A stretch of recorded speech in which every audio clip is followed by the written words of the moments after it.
প্রাপ্তি আর অপ্রাপ্তির জায়গাটা যদি খুঁজেন তাহলে আপনার অনেক দূর আগে চলে যেতে হয়, কারণ এখানে যারা আছে দে আর ফাইটার, তারা অনেক স্ট্রাগল করে দেশটাকে স্বাধীন করে আজকে এখানে পড়ে আছে। এখন পর্যন্ত ওদের রক্ত ঝরতেছে। কালকেও আমার 2টা ভাই মারা গেছে, সিএমএসে একজন মারা গেছে, ঢাকা মেডিকেলে একজন মারা গেছে। আমার ভাইয়েরা এখনো মারা যাইতেছে, এখনো আমাদের শরীর থেকে রক্ত ঝরতেছে। আমরা এখনো পরিপূর্ণভাবে সুস্থ হতে পারি নাই।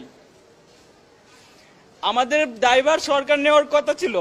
ওরা বলছে যে আমাদের চিকিৎসার পর্যন্ত ওরা দিবে, কিন্তু চিকিৎসার টাকা এখন পর্যন্ত স্বাস্থ্য মন্ত্রণালয় থেকে একটা টাকাও হসপিটালে আসে নাই।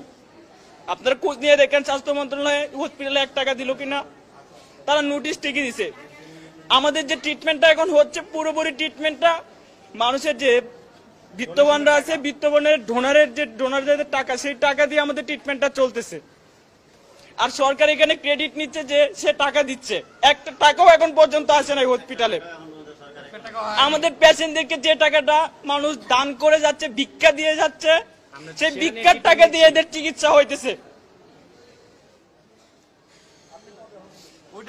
আজ 2 মাস পরে আমি এখান থেকে রিলিজ নিচ্ছি, কারণ আমাকে এখানে থাকতে বের হতে দেয় না, আমাকে কোনো কার্যকলাপ করতে দেয় না, আমি কোনো জায়গায় যাচ্ছি না, ওদের জন্য কিছু করতেও পারতেছি না। দ্যাট মিনস আমি রিলিজ নিলাম, আমি বের হয়েছি, আমি বাইরে গিয়ে কথা বলবো।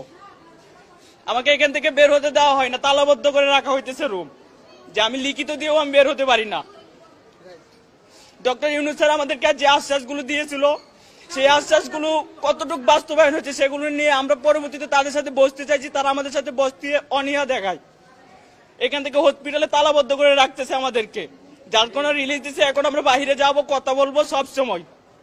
আর যদি আপনাদের পসিবল হয়, আপনারা গণমাধ্যম কর্মী, আপনারা এটা ছড়াই দেন যে সরকার এখন পর্যন্ত এদের পিছনে কোনো ধরনের অনুদান দেয়নি, 1 পয়সাও দেয়নি।